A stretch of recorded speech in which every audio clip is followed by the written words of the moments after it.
تعزیر الناس میں بات سمجھیں، اصل حضرت عبداللہ بن عباس رضی اللہ تعالیٰ عنہما کا ارشاد ہے، ان اللہ خلق،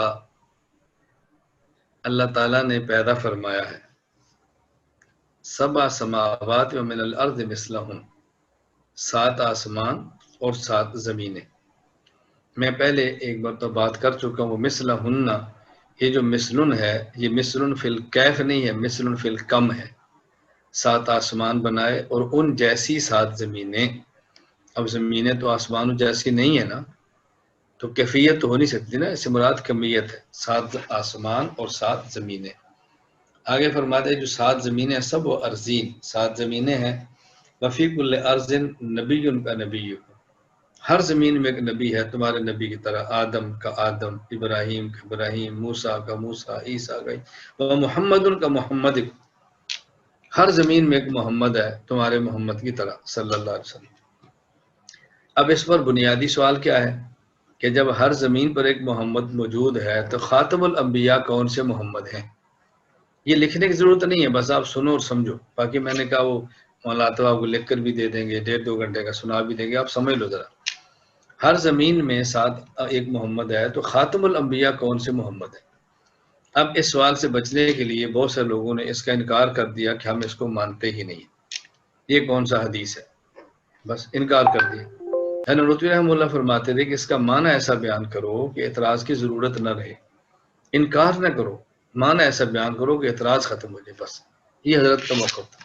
اب حضرت نے معنی کیا بیان فرمایا؟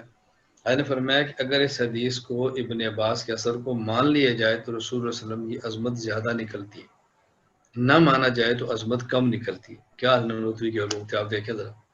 فرمایا اس کو مانے تو حضور کی عظمت زیادہ ہے، نہ مانے تو کم ہے۔ کیوں؟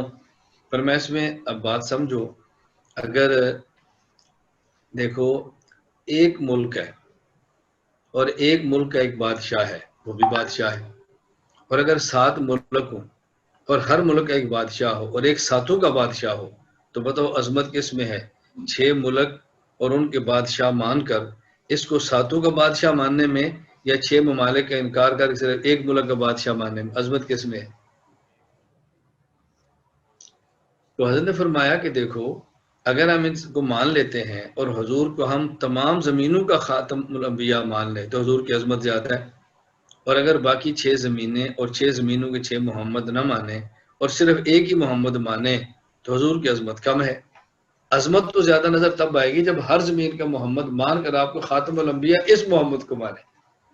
اب اگلا سوال ہے کہ وہ یہ کیسے بنے گی، وہ بات الگ ہے، لیکن عظمت تو اس میں کہ اس کو مان لو۔ اب فرمایا کہ خاتم الانبیاء کون سے محمد ہے؟ اب فرماتے ہیں اگر 7 منزلہ مکان ہو تو پہلی منزل وہ ہے جو سب سے نیچے ہے، اور آخری منزل وہ ہے جو سب سے اوپر ہے۔ تو 7 زمینیں مان لیں تو پہلی زمین وہ ہوگی جو سب سے نیچے ہے، اور آخری زمین وہ ہوگی جو سب سے اوپر ہے جس میں ہم ہیں۔ تو ظاہر ہے جو آخری زمین کا محمد ہوگا وہی آخری محمد ہوگا نا، اس لیے 6 مان بھی لے تو خاتم الانبیاء ہمارے محمد ہے، باقی محمد نہیں ہے۔ یہ ہے خلاصہ جواب۔ سمجھ آ گئی؟ وہ سمجھ آ گئی کہ نہیں؟ یہ ہے خلاصہ سارا، بس اتنی سی بات ہے جو اثر ابن عباس کا جو اعتراض کا جواب ہے۔ اس لیے فرماتے تحذیر الناس ان انکار اثر ابن عباس، ابن عباس رضی اللہ عنہما کی بات کا انکار کرنے سے ڈرو۔ تحذیر الناس، بچو، لوگوں کو بچانا چاہیے کہ اس کا انکار نہ کریں، یہ خلاصہ حضرت کا۔ آگے حضرت نے بات کو سمجھانے کے لیے جو اگلی بات چھڑی نا حضور کا خاتم النبیون، اس پر آپ نے بات بڑی لمبی فرمائی۔ فرماتے ہیں قرآن کریم میں ہے ما کان محمد ابا احد من رجالکم ولکن رسول اللہ و خاتم النبیین۔ خاتم النبیین کا لوگ معنی یہ کرتے ہیں کہ حضور آخری نبی ہے۔ اگر خاتم النبیین کا معنی آخری نبی کریں تو اس میں رسول اللہ صلی اللہ علیہ وسلم کی عظمت نظر نہیں آتی۔ کسی کا آخر میں ہونا یہ وجہ فضیلت نہیں ہے، ہاں آخری ہونے کی اور وجہ ہو تو وہ تو ٹھیک ہے، صرف آخری ہونا یہ وجہ فضیلت نہیں ہے۔ اب دیکھو جس طرح خلفاء راشدین ہیں، آخری خلیفہ علی ہے، افضل خلفاء ابو بکر صدیق ہے، 4 ائمہ ہیں، اول ابو حنیفہ ہیں اور آخر امام احمد بن حنبل ہے، اور افضل امام محمد نہیں امام حنیفہ ہے. تو آخری نا وجہ فضیلت تو نہ ہوا نا. ہم مسجد میں نماز پڑھتے ہیں، کچھ نمازی صف اول میں ہیں، کچھ آخری میں ہیں، تو جو آخری صف میں افضل تو نہیں، افضل تو پہلی صف والا ہے. تو حضرت فرماتے ہیں کہ عوام یہ سمجھتی ہے کہ خاتم النبیین کا معنی آخری ہے، جبکہ اہل علم کو یہ بات سمجھنی چاہیے کہ یہاں اللہ تعالیٰ نے خاتم النبیین بیان فرما کے رسول اللہ صلی اللہ علیہ وسلم کی مدح کی ہے، اور مقام مدح آخری ہونا نہیں ہے. تو اسے حضرت فرماتے ہیں کہ تقدم تأخر بالذات یہ وجہ فضیلت نہیں، یعنی کوئی بندہ افضل صرف اس وجہ سے ہو کہ آخر میں ہے، یہ وجہ فضیلت نہیں. بات سمجھ لیں، یہ کیوں افضل ہے؟ اس لیے کہ آخر میں ہے، یہ تو وجہ فضیلت نہیں ہے نا. ابھی آپ سبق پڑھا رہے ہیں تو بھائی سب سے افضل کون ہے؟ وہ جو بعد میں آیا ہے. سب سے افضل کون ہے؟ فلاں. کیوں؟ اس لیے کہ آخر میں آیا ہے. تو آخر میں نا وجہ فضیلت کیسے ہوگا؟ تو حضرت فرماتے ہیں تقدم تأخر بالذات وجہ فضیلت نہیں ہے، یعنی کسی کا محض آخر میں آنا یا کسی کا محض پہلے آنا یہ کسی کے افضل ہونے کی دلیل نہیں ہوتی. اللہ تعالیٰ فرما رہے خاتم النبیین، تو پھر افضل یہ مقام مدح میں اللہ نے جو بیان فرمایا تو خاتم کا معنی کیا ہوگا؟ تو فرماتے ہیں عوام سمجھتے ہیں خاتم النبیین کا معنی ہے آخری نبی، حالانکہ اس کا معنی صرف آخری نبی نہیں ہے، اور آخر میں آنا یہ وجہ فضیلت نہیں ہے. یہ سوال سمجھ آ گیا؟ سوال سمجھ آئے گا تو پھر جواب آئے گا نا. اب حضرت رحمۃ اللہ علیہ فرماتے ہیں، بات سمجھیں اچھی طرح. ایک چیز ہوتی ہے، ایک ہوتا ہے موصوف بالذات، ایک ہوتا ہے موصوف بالعرض. موصوف بالعرض اور موصوف بالذات کسے کہتے ہیں؟ جو وصف کسی کو بلا واسطہ ملے تو کہتے ہیں یہ موصوف بالذات ہے، یعنی اس کو یہ چیز بلا واسطہ ملی ہے. اور جب کسی کو کوئی چیز بواسطہ ملے تو کہتے ہیں یہ موصوف بالعرض ہے، یعنی اس کو یہ چیز بواسطہ فلاں کے ملی ہے. جس طرح سورج ہے، اب سورج کو روشنی ملتی ہے، یہ سورج کی ذاتی صفت ہے کہ سورج روشن ہے. چاند بھی روشن ہوتا ہے. چاند روشن کب ہوتا ہے؟ جب سورج کی روشنی چاند پہ پڑتی ہے نا تو چاند روشن ہوتا ہے. درمیان میں زمین آ جائے تو چاند روشن نہیں ہوتا. اب یہ جو روشنی ہے اس کے ساتھ سورج متصف ہے تو موصوف بالذات ہے، اور چاند موصوف ہے تو موصوف بالعرض ہے. ابھی دیکھیں سورج نکل رہا ہے تو زمین روشن ہے، تو سورج کی روشنی ہوتی ہے اور سورج روشنی کے ساتھ متصف موصوف بالذات ہے، اور سورج نکلتا ہے تو زمین روشن ہوتی ہے، سورج نہ نکلے تو زمین روشن نہیں ہوتی. تو یہ بات سمجھ آ گئی کہ ایک چیز موصوف بالذات اور ایک موصوف بالعرض ہے. یہ سمجھ آ گئی بات؟ بھائی آ رہی ہے نا سمجھ؟ میں لمبی بات نہیں کروں، مختصر کروں کہ بات سمجھیں. اب حضرت فرماتے ہیں موصوف بالذات اور موصوف بالعرض، یہ بات سمجھ لیں کہ جو موصوف بالذات ہوتا ہے وہ وصف اسی سے شروع ہوتا ہے اور اسی پہ جا کے ختم ہو جاتا ہے. موصوف بالذات کا جو وصف ہے وہ اسی سے شروع ہوتا ہے اور اسی پہ جا کر ختم ہوتا ہے. میں سمجھانے کے لیے کہتا ہوں کہ آپ کے ہاتھ میں ٹارچ ہے، آپ بٹن دباتے ہیں تو اس سے روشنی نکلتی ہے، سیدھی دیوار پہ جاتی ہے اور دیوار روشن ہو جاتی ہے. اور جب آپ بٹن آف کرتے ہیں تو روشنی کہاں جاتی ہے؟ واپس ٹارچ کے اندر آ جاتی ہے. تو یہ ٹارچ سے نکلی تھی اور ٹارچ پر آ کر ختم ہوئی ہے. تو فرمایا اسی طرح جو موصوف بالذات ہوتا ہے تو وصف اس سے شروع ہوتا ہے اور اسی پر آ کر ختم ہوتا ہے. اگلی بات سمجھو. نمبر 1 بات میں نے کیا سمجھائی کہ موصوف بالذات موصوف بالعرض کا معنی کیا ہے. دوسری بات کیا سمجھائی کہ موصوف بالذات سے وصف شروع ہوتا ہے اور موصوف بالذات پر آ کر ختم ہو جاتا ہے. یہ باتیں سمجھ آ گئی. تیسری بات سمجھو. حضرت فرماتے ہیں تیسری بات یہ ہے کہ رسول اللہ صلی اللہ علیہ وسلم کی جو نبوت ہے یہ ذاتی ہے، باقی انبیاء کی عرضی ہے. حضور جو موصوف بالنبوت ہے یہ موصوف بالذات ہے، اور باقی انبیاء موصوف بالعرض ہے. یعنی نبی کریم صلی اللہ علیہ وسلم کی نبوت ذاتی ہے اور باقی انبیاء کو نبوت حضور کے واسطہ سے ملی. جب حضور کے واسطہ سے ملی ہے تو نتیجہ کیا نکلے گا کہ نبوت شروع بھی حضور سے ہوگی اور ختم بھی حضور پر ہوگی. تو خاتم النبیین کا معنی یہ نہیں ہے کہ آخری ہیں، آخری بھی ہیں. توجہ رکھنا، آخری بھی ہیں. کوئی آخری نہیں مانے گا تو کافر ہے. لیکن خاتم النبیین کا اصلی معنی یہ ہے کہ نبوت چلی بھی حضور سے ہے اور ختم بھی حضور پر ہے. نبوت چلی بھی حضور سے ہے اور ختم بھی حضور پر ہے. کنت آدم کنت نبی و آدم بین الماء والطین. جب آدم کو ابھی نبوت نہیں ملی تھی میں تب بھی نبی تھا. اور حضور کے بارے میں کہ آپ اول بھی ہیں اور آخر بھی ہیں. آپ اول بھی ہیں اور آپ آخر بھی ہیں. تو حضرت فرماتے ہیں کہ اب خاتم النبیین کا معنی ہوگا کہ رسول اللہ صلی اللہ علیہ وسلم کو وہ نبوت ملی ہے جو آپ کی ذاتی ہے، یعنی شروع بھی آپ سے ہے اور ختم بھی آپ پر ہے. اب دیکھو فضیلت نظر آئے گی نہیں خاتم النبیین سے. صرف آخری ہونا یہ فضیلت کی دلیل نہیں ہے، لیکن آپ کی نبوت کا ذاتی ہونا یہ فضیلت کی دلیل ہے. اور جب ذاتی ہے تو شروع بھی آپ پر ہے، آپ سے ہے، اور ختم بھی آپ پر ہے. یہ ہے خاتم النبیین کا معنی. اسے جب آپ المحند دیکھیں گے تو وہاں لکھا ہے ایک ہوتی ہے خاتمیت ذاتیہ، خاتمیت زمانیہ، خاتمیت ذاتیہ، خاتمیت رتبیہ. اور رتبیہ اور یہ ذاتیہ ایک ہی چیز ہے. خاتمیت وہ فرماتے ہیں کہ خاتمیت کی ایک جنس ہے جس کی دو نوع ہیں، ایک ہے خاتمیت ذاتیہ اور ایک ہے خاتمیت زمانیہ. خاتمیت زمانیہ کہتے ہیں جس کا زمانہ سب سے آخر میں ہو، اور خاتمیت ذاتیہ کہتے ہیں کہ جس کا وصف ذاتی ہو، اسی سے شروع ہو اسی سے ختم ہو. تو حضور پاک صلی اللہ علیہ وسلم کی جو خاتمیت ہے یہ خاتمیت ذاتیہ بھی ہے اور خاتمیت زمانیہ بھی ہے. لوگ یہاں خاتم النبیین کا معنی صرف خاتمیت زمانیہ سمجھتے ہیں. حضرت فرماتے ہیں صرف خاتمیت زمانیہ نہیں ہے بلکہ خاتمیت زمانیہ بھی اور خاتمیت ذاتیہ دونوں ہیں. یہ بات آپ کو سمجھ آ گئی ہے؟ میں آگے اس پہ بات کروں گا، صرف میں درمیان میں لانا چاہ رہا ہوں. یہی مرزے کا نظریہ تھا کہ وہ حضور پاک کی خاتمیت ذاتیہ مانتا تھا. تو یہ بریلوی وغیرہ یہ کہتے ہیں کہ خاتمیت ذاتیہ مرزا بھی مانتا تھا، آپ بھی خاتمیت ذاتیہ مانتے ہیں. یہ اس کو چلو بعد میں کر لیں گے، پھر درمیان میں بات یہ یعنی مکمل نہیں ہوگی. خاتم النبیین کا معنی کیا فرماتے؟ اگر اس کا معنی آخری کرو تو مدہ نظر نہیں آتی، اس لیے فرماتے ہیں کہ میں خاتم النبیین کا معنی کرتا ہوں کہ آپ کی نبوت خاتمیت ذاتیہ کے ساتھ متصف ہے، لہذا شروع بھی آپ سے ہوگی، ختم بھی آپ پر ہوگی. اتنی بات سمجھ آ گئی؟ ایک بات اور یہ نا بے شک بار آپ سمجھتے جانا، ایک بات اور سمجھو.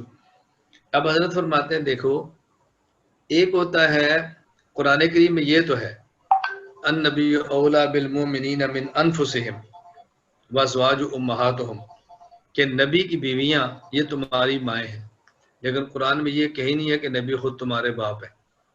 نبی تو باپ ہوں گے تو نبی کی بیویاں ماں ہوں گی نا. جب نبی باپ نہیں ہوگے تو نبی کی بیوی ماں کیسے بنے گی؟ اب نبی باپ کیسے ہیں؟ حضرت یہ بات سمجھاتے ہیں کہ دیکھو ایک وہ شخص ہے کہ جو ایمان لاتا ہے اور ایک وہ شخص ہے کہ جس پر ایمان لایا جاتا ہے. تو جو ایمان لاتا ہے اس کا ایمان نسل ہوتا ہے، اور جس پر ایمان لاتا ہے وہ ایمان اس کا اصل ہوتا ہے. اصل کو باپ کہتے ہیں اور نسل کو اولاد کہتے ہیں. تو ایک وہ شخص ہے کہ جو ایمان لاتا ہے اور ایک وہ جس پر ایمان لاتا ہے. تو جس پر ایمان لائے اس کا ایمان اصل ہے، اور جو ایمان لائے اس کا ایمان نسل ہے. اصل کو باپ کہتے ہیں، نسل کو اولاد کہتے ہیں. اصل کو باپ کہتے ہیں، نسل کو اولاد کہتے ہیں. پیغمبر کا ایمان اصل ہے بمنزلہ باپ کے، اور امت کا ایمان نسل ہے بمنزلہ اولاد کے. چونکہ نبی کا ایمان امت کے ایمان کے لیے بمنزلہ باپ کے ہوتا ہے، اس لیے نبی امت کا باپ ہوتا ہے. اس لیے نبی امت کا روحانی باپ ہے. تو جب امت کا روحانی باپ نبی ہے تو پھر نبی کی بیویاں امت کی روحانی ماں بھی ہوں گی نا. اب یہ بات سمجھ آ گئی کہ نبی امت کا باپ کیوں ہوتا ہے؟ اس لیے کہ امت نبی کا کلمہ پڑھتی ہے. تو جو نبی کا کلمہ اصل ہے، ان کا کلمہ نسل ہے. نسل اولاد ہے، اصل باپ ہے. تو چونکہ نبی کا ایمان امت کے ایمان کے لیے بمنزلہ باپ کے ہے، اس لیے خود پیغمبر امت کے لیے بمنزلہ روحانی باپ کے. یہ بات سمجھ آ گئی؟ اچھا اگلی بات سمجھو. ایک ہے آدم سے لے کے عیسیٰ علیہ السلام انبیاء، اور ایک ہے حضور پاک صلی اللہ علیہ وسلم نبی الانبیاء۔ انبیاء کسے کہتے ہیں، نبی الانبیاء کسے کہتے ہیں؟ دیکھیں، انبیاء یعنی نبی اسے کہتے ہیں کہ جس کا کلمہ امت پڑھتی ہے، اور نبی الانبیاء اسے کہتے ہیں کہ جس کا کلمہ نبی پڑھتے ہیں۔ تو جب امت کلمہ نبی کا پڑھے گی تو نبی باپ اور امت اولاد، تو جب نبی خود نبی الانبیاء کا کلمہ پڑھیں گے تو پھر انبیاء اولاد اور نبی الانبیاء باپ ہوگا۔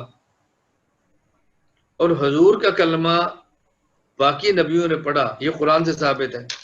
وَإِذْ أَخَذَ اللَّهُ مِيثَاقَ النَّبِيِّينَ لَمَا آتَيْتُكُم مِّن كِتَابٍ وَحِكْمَةٍ ثُمَّ جَاءَكُمْ رَسُولٌ مُصَدِّقٌ لِّمَا مَعَكُمْ لَتُؤْمِنُنَّ بِهِ۔ اسی طرح جو عالم ارواح میں تھا الستُ بربکم، تو سب سے پہلے بلا روح محمد نے فرمایا، ان کو سن کر باقی انبیاء نے بھی بلا فرمایا۔ تو باقی ہر کسی کا بلا کہنا حضور کے بلا کہنے کی وجہ سے ہے۔ تو حضور کا ایمان اصل ہوا اور ان کا ایمان نصر ہوا۔ تو نبی الانبیاء اور انبیاء میں فرق سمجھ آ گیا ہے نا؟ انبیاء جس کا کلمہ امت پڑھے، نبی الانبیاء جس کا کلمہ نبی پڑھے۔ اس کا مطلب یہ ہے کہ رسول اللہ صلی اللہ علیہ وسلم نمبر 1 آپ کی نبوت ذاتی ہے، نمبر 2 آپ انبیاء کے لیے بھی بمنزلہ باپ کے۔ اب حضور کی نبوت ذاتی ہے، باقی انبیاء کی عرضی ہے۔ اس پر مولانا نوتوی رحمۃ اللہ علیہ نے تحذیر الناس میں 5 دلائل دیے ہیں کہ حضور کی نبوت بھی ذات ہے، باقی انبیاء کی نبوت بھی لفظ ہے۔ میں تحذیر الناس نہیں پڑھا رہا، میں تحذیر الناس کی ساری گفتگو نہیں کر رہا، میں نے اصل جو اعتراض ہے نا عبارات اکابر والا اس کو کھول لیں۔ یہ میں خلاصہ پوری تحذیر الناس کی خدمت میں پیش کر رہا ہوں۔ اب خلاصہ کیا ہوا؟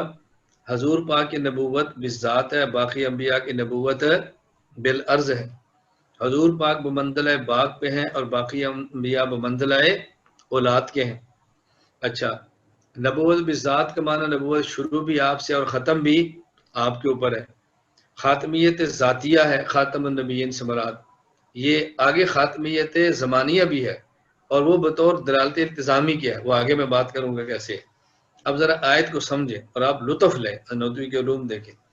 حضرت فرماتے ہیں اگر خاتم النبیین کا معنی آخری نبی کریں گے، نمبر 1 یہ مقام مدح ہے، اور آخری ہونا یہ وجہ مدح نہیں ہے، تو معنی ٹھیک نہیں ہوگا۔ نمبر 2 اس میں ہے وَلَٰكِن رسول اللہ و خاتم النبیین، لیکن آتا ہے استدراک کے لیے، اور استدراک کا معنی ہوتا ہے کہ لیکن کا جو ما قبل ہے اس میں شبہہ پیدا ہو تو لیکن کا ما بعد اس شبہے کو دور کر دے۔ استدراک کا معنی کیا ہے کہ لیکن کے ما قبل کلام میں شبہہ پیدا ہو تو لیکن کا ما بعد والا کلام اس شبہہ کو دور کر دے۔ اب آپ آیت پڑھیں، ما کان محمد ابا احد من رجالکم، محمد صلی اللہ علیہ وسلم تم میں سے کسی بالغ مرد کے باپ نہیں ہیں، لیکن اللہ کے رسول ہیں اور خاتم النبیین ہیں۔ آپ بتائیں خاتم النبیین کا معنی آخری نبی آپ نے کیا، تو اس نے کون سا شبہ تھا جو ما کان محمد ابا احد من رجالکم میں پیدا ہوا اور لاکنہ نے دور کیا؟ بھئی لاکنہ خاتم النبیین کا ایسا معنی کرو نا کہ لاکنہ کے بعد والا کلام ما قبل والے شبہ کو دور کر دے۔ بات سمجھ آ رہی؟ شبہ کیا ہے؟ ما کان محمد ابا احد من رجالکم، رسول اللہ صلی اللہ علیہ وسلم تم میں سے کسی بالغ مرد کے جسمانی باپ نہیں ہیں، کسی کے جسمانی باپ نہیں ہیں۔ اب شبہ کیا ہوا؟ اچھا جسمانی نہیں ہے تو روحانی ہیں یا نہیں؟ تو ولیکن رسول اللہ و خاتم النبیین سے یہ شبہ دور نہیں ہوتا، ولیکن رسول اللہ سے دور ہو جائے گا، خاتم النبیین سے کیسے دور ہوگا؟ خاتم النبیین عطف تو رسول اللہ پر ہے، آپ رسول اللہ سے دور کر دیں گے نا، رسول ہے، رسول بمنزلہ باپ کے ہوتا ہے، جسمانی مگر روحانی باپ ہے، تو پھر خاتم نے مانا کہ آخری نبی ہے، اس سے کیسے شبہ دور ہوگا؟ یہ شبہ دور کرنے میں اس کو کیا دخل ہوگا؟ تو ایسا معنی بیان کرو کہ اسے شبہ دور ہو۔ سوال سمجھ آ گیا آپ کو؟ اوہ علماء سوال سمجھ آ گیا؟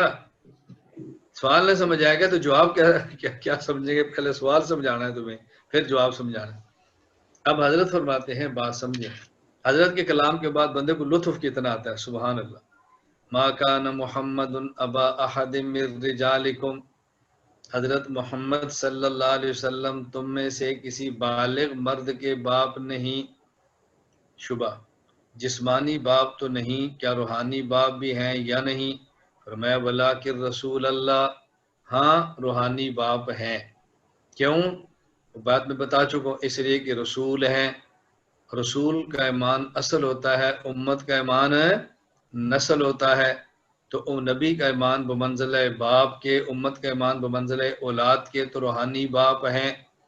وخاتم النبیین، اور رسول بھی ایسے ہیں کہ جن کی نبوت ذاتی ہے، باقی انبیاء کی عرضی ہے. توجہ رکھنا، باقی انبیاء کی عرضی ہے. تو باقی انبیاء کی نبوت حضور کی وجہ سے ہے. لتؤمنن بہ، وہ نبی بھی حضور پر ایمان لائے ہیں. یہ ولکن رسول اللہ، ان کا ایمان اصل ہے، امت کا نسل ہے. چونکہ نبوت ان کی ذاتی ہے تو باقی انبیاء کا ایمان نسل ہے اور ان کا ایمان اصل ہے. یہ ایسے روحانی باپ ہیں، ولکن رسول اللہ، ایسے روحانی باپ ہیں کہ ابھی جو ان کا کلمہ پڑھے گا روحانی بیٹا بن جائے گا. وخاتم النبیین، اور جو نبی پہلے گزر چکے ہیں یہ ان کے بھی باپ ہیں. دنیا میں باپ پہلے آتا ہے اور اولاد بعد میں آتی ہے. حضرت محمد ایسے روحانی باپ ہیں کہ جب یہ نہیں تھے ان کی اولاد تب بھی تھی، اور جب یہ ہیں ان کی اولاد تب بھی ہے، اور جب نہیں ہوں گے تو اولاد تب بھی ہوگی. آپ سمجھ آئی؟ یہ ہے خاتم النبیین. کیونکہ آپ کی نبوت ذاتی ہے نا، باقی انبیاء کی نبوت عرضی ہے. تو جب باقی انبیاء ان پر ایمان لائے تو روحانی بیٹے بن گئے، اس وقت حضور نہیں تھے. اچھا، اور آخری بھی ہیں، تو جب یہ نہیں ہوں گے، ان کے بعد کوئی نبی تو پیدا ہونا نہیں، تو بعد والے بھی ان کے بیٹے بنیں گے. ولکن رسول اللہ، اور اب بھی ہیں. یہ ایسا روحانی باپ ہے. تمہیں شبہ کیا تھا کہ جسمانی باپ تو نہیں، روحانی باپ ہے یا نہیں؟ فرمایا ایسا روحانی باپ ہے، جب تم نہیں تھے اس کی اولاد تب بھی تھی، جب یہ نہیں ہے، جب یہ ہیں اولاد تب بھی ہے، اور جب یہ نہیں ہوں گے اولاد تب بھی ہوگی. یہ ایسے روحانی باپ ہے، یہ ایسے روحانی باپ ہے. اب یہ خاتم النبیین کا معنی جب ہم نے یہ کیا ہے نا کہ نبوت ذاتی ہے، تو یہ معنی اس سے سمجھ آیا. یہ بات آپ کو سمجھ آ گئی ہے؟ اب حضرت کی دو عبارتیں جس پر اشکال ہے تحذیر الناس میں. اچھا، پہلے حضرت کی بات سمجھ لیں پھر اشکال بھی کر لیں گے. ایک بات یہ سمجھیں، حضرت نانوتوی رحمۃ اللہ علیہ فرماتے ہیں کہ نبوت کمال علمی کا نام ہے، کمال عملی کا نام نہیں ہے. یعنی دنیا میں جو بھی کمالات ہیں ان کمالات کی بنیاد دو ہیں، یا علم اور یا عمل، یا علم اور یا عمل. نبوت کمال علمی ہے، کمال عملی نہیں ہے.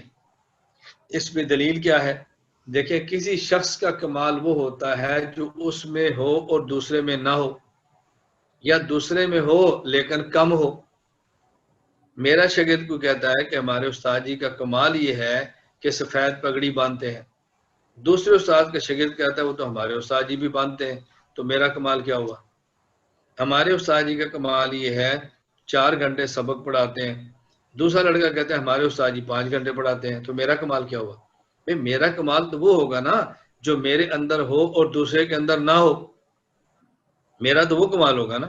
میں دیکھیں، آپ آپس میں بیٹھے ہیں، میں اسٹیج پہ نہیں کہہ رہا، آپ کو میں کہہ سکتا ہوں، آپ دنیا بھر میں کہہ سکتے ہیں کہ ہمارے استاد جی کا کمال ہے کہ جس کو پیچیدہ سمجھ کے تم نے چھوڑ دیا ہے نا، وہ بغیر پڑھے بھی سمجھاتا رہتا ہے. یہ ہمارے استاد جی کا کمال ہے. کوئی کہہ دینا کہ ہمارے استاد جی کا بھی ہے، تو کوئی جی ہم آتے ذرا تحذیر الناس پڑھا دو. ہم آتے ہیں، ہمارے استاد جی کا کمال دیکھنا، تو بتاؤ کب آنا ہے؟ بات ختم ہو گئی. یہ میں آپ کو سمجھاتا رہتا ہوں تاکہ آپ کو سمجھ آئے کہ آپ کہاں بیٹھے ہیں. یہ اس لیے نہیں سمجھاتا کہ تم پھڈا ڈالنا شروع کر دو. یہ سمجھاتا ہے اس لیے کہ تمہیں احساس ہو کہ ہم کسی عام جگہ پر نہیں بیٹھے، صحیح جگہ پر بیٹھے ہوئے. بات سمجھ لو. آپ میں سے جو اللہ والے ہیں نا، ان کو میری باتوں پہ تھوڑا تعجب ہوتا ہے کہ ایسی باتیں کیوں کرتا ہے. یہ جو خود اپنی تعریفیں کرتے ہیں نا، پھر ذرا سننا. یہ جب اپنی تعریفیں کہتے ہیں نا، پھر سننا میں کیا ہوں تو میں کیا ہوں، تو پھر اس پر کہتا ہے وہ تو ہے ہی ایسے نا، ہے ہی ایسے. ان کو تو حق حاصل ہے، تمہیں ہے نہیں، پھر کیوں ایسی باتیں کرتے. اب بات سمجھنا، حضرت جو فرماتے ہیں نبوت کمال علمی ہے، کمال عملی نہیں ہے۔ میں حضرت کی بات کو کھول کھول کے سمجھا رہا ہوں۔ اب دیکھیں، اگر رسول اللہ صلی اللہ علیہ وسلم کا اور نبوت کا کمال عمل ہوتا تو حضرت رسول اللہ صلی اللہ علیہ وسلم نے اعلان نبوت کے بعد 23 سال نماز پڑھی ہے، اور امتی نماز پڑھتا ہے 50 سال، تو نمازیں تو اس کی زیادہ ہوگی۔ رسول اللہ صلی اللہ علیہ وسلم نے اعلان نبوت کے بعد 4 عمرے کیے ہیں، اور امتی عمرے پر عمرے کرتا ہے۔ رسول اللہ صلی اللہ علیہ وسلم نے 1 حج کیا، امتی 60 کرتا ہے۔ رسول اللہ صلی اللہ علیہ وسلم نے 1 بار مکمل قرآن زندگی میں پڑھا ہوگا۔ جب مکمل نازل تھوڑا تھوڑا ہوا ہے تو 1 بار ہی پورا قرآن پڑھا ہوگا نا، اور امتی کتنی بار پڑھتا ہے، لیکن پھر بھی افضل نبی سے نہیں ہے۔